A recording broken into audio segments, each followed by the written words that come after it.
पंडाल में बैला आप साहब मेहमानगण गड्ढा गमिति मेट कोटवाल साधु संत कर्मचारी जनप्रतिनिधि આપણે આ જણા જીવ બોલે જે મન્નારા માણકલાલજી આપણે વैसे नहीं रह जा અને જીવ બોલે આપણે એના કુદરત તકે પ્રગતિ તકે ये प्रार्थना करा કે હે કુદરત यो जीव अनाड़े पेलाड़े की रिजगे बोले या करे जे के फरतो है भगवान खोले लिए मनुष्य ने अवतार मरे और जो लंबा चौड़ा जो आहारी परिवार है इस आहारी परिवार पे जो दुख आ पड़ा है वो सहन शक्ति प्रदान करे। साथ ही मेरे से पूर्व में काफी सारे वक्ताओं ने बात रखी और मैं भी कुछ बात रखना चाहूंगा। माणकलाल जी की जीवनी के बात मैं करूं तो मैं आज से 5 से 6 साल पहले तो हम भी कभी लेट पे उनके घर पे निवास करते थे और माणकलाल जी के बारे में काफी सारा उन्होंने बताया और मैं भी बताना चाहूंगा वो असली एक समाज सेवी थे। जो बात करनी थी वो मुंह पे करते थे और हमेशा समाज के हितैषी बात करने वाले थे।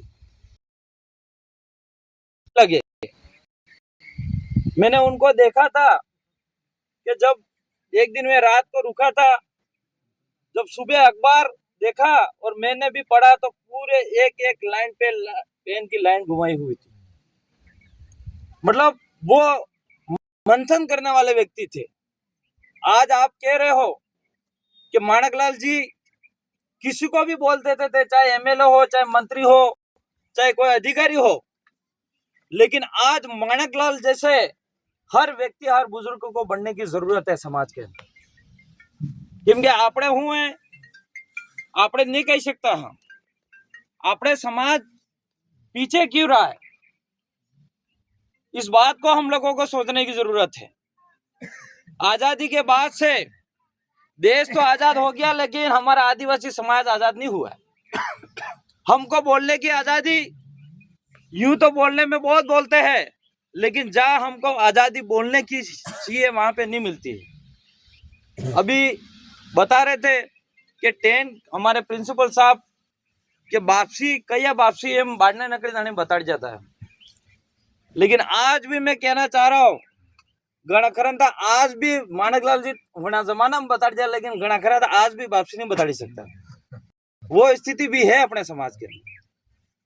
हम लोगों ने कभी हम पे खुद पे समाज पे विश्वास नहीं करा, हम खुद सक्षम में वो कभी विश्वास नहीं करा।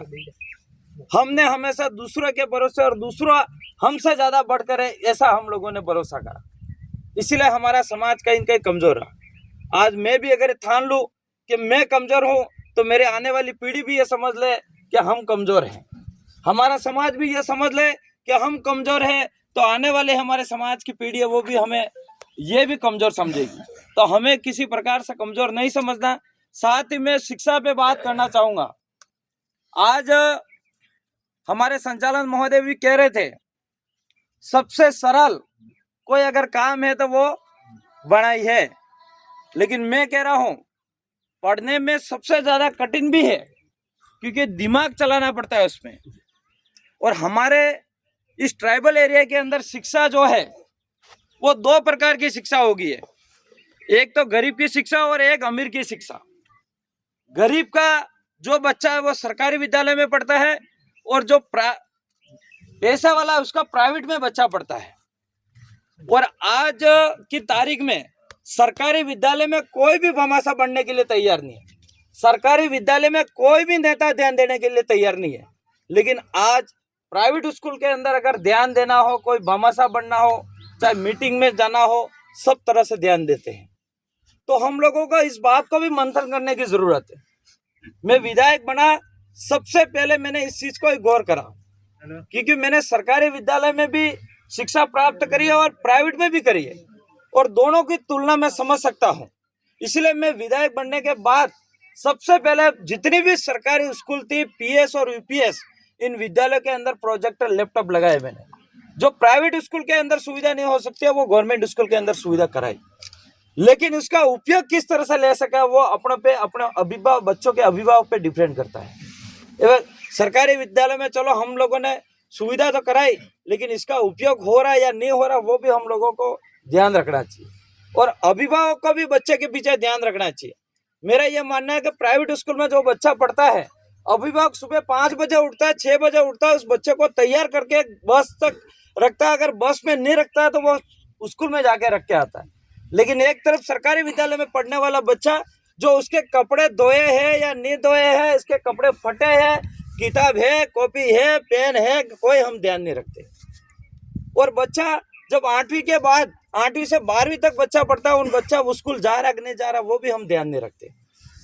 तो कहीं न कहीं हमारे में भी कमी है, उसको भी हम लोगों को स्वीकार करना चाहिए, ये मेरा मानना है। इसलिए अपने बच्चों को पढ़ाओगे तो जरूर अपना आर्थिक रूप से भी मजबूत हो गए, ये मेरा मानना है। क्योंकि आपने सब अना पंडाल में बेले हैं, सब माँ बाप ने रूप में हैं, सभी के बच्चे हैं, किसी के लड़की है, किसी का लड़का है। और मैं समझता हूँ कि हमारा अगर सबसे बड़ा कोई धन है तो हमारे बच्चे हैं, और हम लोग सब मेहनत भी कर रहे हैं तो हमारे आने वाली पीढ़ी, हमारे जो बच्चे हैं उसके लिए मेहनत करते हैं। और उस बच्चों को अगर सही तरह से ढंग से हम लोगों ने पढ़ाया नहीं, तो चाहे कोई नेता का बच्चा हो, चाहे कर्मचारी, चाहे अधिकारी का बच्चा भी क्यों नहीं हो, अगर वो नहीं निकला सही लाइन से पढ़ाई करके, और तो कितना भी धन है बिगाड़ देगा वो। इसलिए विशेष करके हमको शिक्षा की ओर हमारे समाज को पढ़ाना चाहिए, और गुणवत्ता वाली शिक्षा होनी जरूरी है। साथ ही में हमारी जो संस्कृति है उस पर बात करना चाहूंगा। अभी हमारे जिला परिषद सदस्य जो माया जी अभी बहुत सारी बातें करी, कई महिलाओं को समझ में भी आई होगी, कई महिलाओं को नहीं भी आई होगी, नई महिलाओं को समझ में नहीं आई होगी। उन्होंने कहा कि हमारे समाज के अंदर अगर हमारी संस्कृति और हमारी परंपरा अगर बची रहेगी तो भारत के संविधान के अंदर जो हमारा कानून है वो बचा रहेगा। अगर हमारे यहाँ पे संस्कृति खत्म हो गई तो वहाँ हमारा कानून खत्म हो सकता है। हमारे आदिवासियों की परंपरा अलग है, हमारी पहचान अलग है। आप लोगों ने अभी देखा होगा कि आपने जटलो भी पंडा लेटे बैला हथन डोका माथे रुमाले, क्या ऐसा सिस्टम दूसरे समाज में है? आप भी वायरे, ये हर अलग अलग पहचान है। दूसरी बात, शादी की उन्होंने बहुत शानदार बात करी।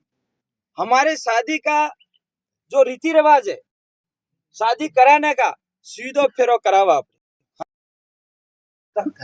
लेकिन अब धीरे धीरे उल्टा फेरा फेरावा लगी गया। उल्टा फेरा हरते फर्जा क्या हमारे जो मारवा में लाड़ी वारो पन्नावानो फर्ज के न तो कोटवाल नो, नारियलुम्मा नो और बुआ नो आतिवाड़ा हवड़ा ने फेरा फेरवाना। आप बुआ को भी भूल गए और कोटवाल को भी भूल गए, और बीजो नवा कोटवाल आप जब तो नवा कोटवाल पैसा भी ले गया और साथ में उल्टू उल्टू करेंगे। तो इस बात को भी हम लोगों को समझने की जरूरत है। हमारी ये पहचान को खत्म नहीं करनी है, नहीं तो फिर कई गांवों के अंदर कोटवाल खत्म हो जाएंगे और कई अपनी बहन हो चाहे अपनी माँ हो, बुआ का फर्ज खत्म हो जाएगा। तो ये चीज भी हमको बचाने की जरूरत है। बीजी बात, आज मार कई जने आई हैगा मोटी मोटी जी अबर मार उम्र नहीं है, ये तो हत्या मंगलसूत्र वाले हैं, लेकिन मारे आजी मारा आई ने मार मदर ने बहन पूछो कि तमे कार्य मंगलसूत्र पहरजू हो एम तो ना कहे वो। और तमे माँ भी अबर जी 60 साल से ऊपर वाले होंगे, उन्होंने किसी ने मंगलसूत्र नहीं पहना। पहना क्या? आप बुजुर्गों में भी मेरे को बता दो, 60 साल से ऊपर वाला को बुजुर्ग ये कह दे कि मेरी पत्नी को मैंने मंगलसूत्र पहनाया क्या? तो ये अपनी परंपरा थोड़ी। आपने सिंदूर का था वो बोर वाला सिस्टम, तो आपने आज भी मार बदल तो बोर हफ्ती है। तो इस चीज को हम लोगों को समझने की जरूरत है, ये कहां से आ रहा है। आज जो जनगणना हो रही है, जनगणना के अंदर भी हम लोगों को समझने की जरूरत है। हमारी जो भाषा है, हमारी स्थानीय भाषा क्या भीली भाषा है, और इस भीली भाषा को जिंदा रखने के लिए हम लोगों को लिखने की आवश्यकता है। अगर भीली भाषा आप नहीं लिखोगे तो हमारा जो अधिकार है वो खत्म हो जाएगा। आज हम लोग भी, मैं भी अगर विधायक हूं तो ये मैं समझता हूं कि यहाँ पे आदिवासियों के सबसे ज्यादा जनसंख्या है, और रिजर्वेशन के हिसाब से मैं यहाँ पे एमएलए हूँ। यहाँ इस ट्राइबल एरिया के अंदर जितने भी सरपंच है, प्रधान है, ये रिजर्वेशन अपना आरक्षण है, इस आधार पे हम लोगों को यह सीट है। और आपको भी जो भी छोटी मोटी स्कीम का फायदा मिल रहा है वो भी रिजर्वेशन आरक्षण के आधार पे मिल रहा है। इस बात को हम लोगों को नहीं भूलना है। आज धीरे धीरे सरकारें कई सारी आएगी, सरकारें जाएगी, सरकारें नहीं समझाएगी। सरकार की नीतियां ऐसी है, चाहे केंद्र में 2 सरकार है, उनकी नीति सरकार जो गरीब का बच्चा गरीब पढ़ा लिखा नहीं होकर के 5वीं तक फेल नहीं करने की नीति लाई, इसके बाद 8वीं तक फेल मत करो ये नीति लाई। जब बच्चा हमारा पाठ नहीं पढ़ने आ रहा, बच्चे को पढ़े नहीं आ रहे, वो बच्चा 10वीं में आ गया और 10वीं में आने के बाद वो बच्चा फेल हो गया और फेल होने के बाद वो अहमदाबाद और बम्बई गया और गरीबी वही के वही रहेगी हमारी। हमारे बच्चे छोटे से टैलेंट करने की आवश्यकता है। मैंने आपको 2 शिक्षा बताई, इसीलिए सबसे पहले प्राइमरी स्कूल और यूपीएस और पीएस में मैंने 8वीं तक विद्यालयों के अंदर यह सुविधा करने का काम करा। और वो सुविधा इसलिए मैंने करा है क्योंकि जो बच्चों का नींव है उसको मजबूत करने के लिए। जब बच्चा 1 से 8वीं तक बच्चा होशियार नहीं होगा तो वो बच्चा 9वीं 10वीं में जाके या तो डर के मारे भाग जाएगा या टीचर के डर के मारे भाग जाएगा और या तो फिर अपने आप को खुद शर्मिंदा होगा मुझे पाठ नहीं पढ़ना आ रहा है, यूं करके स्कूल बंद हो जाएगा। तो इस बात को हम लोगों को समझना है। तमें खूब गर्मी लगी गई है, पर ये पूरी समाज की बात करा। दूसरी बात मैं ये एक अपने फिजूल खर्चे की मैं बात करना चाहूँगा। फिजूल खर्चा आज की तारीख में हमारी बात समझ जो ये तमर बल्ले से फिजूल खर्चा आज की तारीख में बहुत सारी शादियाँ हो रही है। इस शादियाँ में कई ठगना लाड़ी ने गैरबी जो लाड़ी ना आई बाप भाई वोर है तो वोर ना आई बाप भाई और आई बाप होड़े और लाड़ी होड़े कपड़ा ना और ठामड़ा ना अटला टेकला रहे कारण डोका भी नहीं देखे।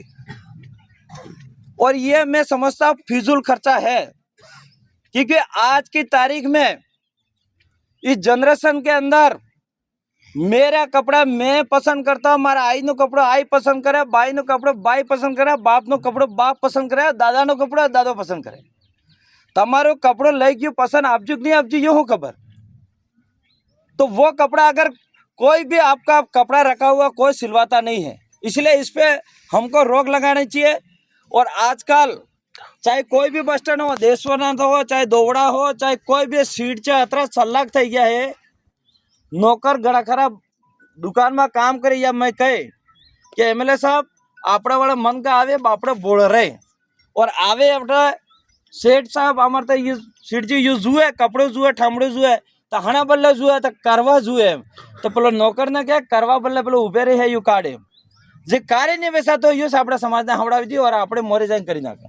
तो मेरा ये मानना है कपड़े के नाम से आप पैसा रख दो, बर्तन के नाम से पैसा रख दो और पैसा पैसा काम आएगा। ये चीज हम लोगों को करना है। और दूसरी बात मैं अपने एक लास्ट भक्ति की बात करूंगा।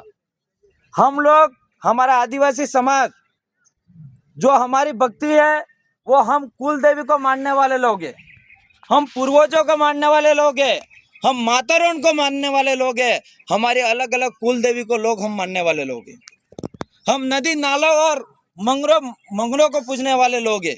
ये चीज हमको जिंदा रखने की आवश्यकता है। दूसरा भगवान ने जरूरत नहीं है। आज आपने माता रानी भूली रहे जा बार आपने पूर्वजन आपने सेवा करवा तैयार नहीं है।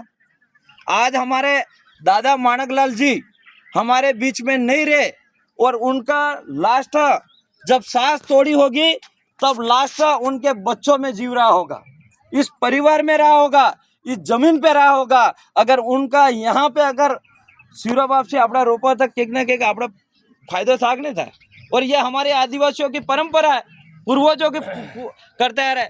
लेकिन आज हमारे पूर्वजों की व्यवस्था धीरे धीरे खत्म कर रहे हैं हम लोग। आज पूर्वजों ने होड़े होड़े सार उगी जा अपने बने कार्य सेवा करवा तैयार नहीं है। पसा का अपने के हमार देवता हाथ उस नहीं हालता, देवता हाथ क्यों नहीं हाल। जब माँ बाप को तुम पूछने के लिए तैयार नहीं हो तो माँ बाप बकरे नहीं हो गए।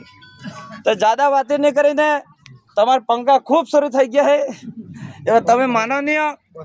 मारे बात ज्यादा नहीं करे, मारे बात ऐश विराम करूंगा। एक पूरा मन्नारा माणकलाल जी ने जय बोला मारा स्थान करूंगा। बोलो मन्नारा माणकलाल जी की।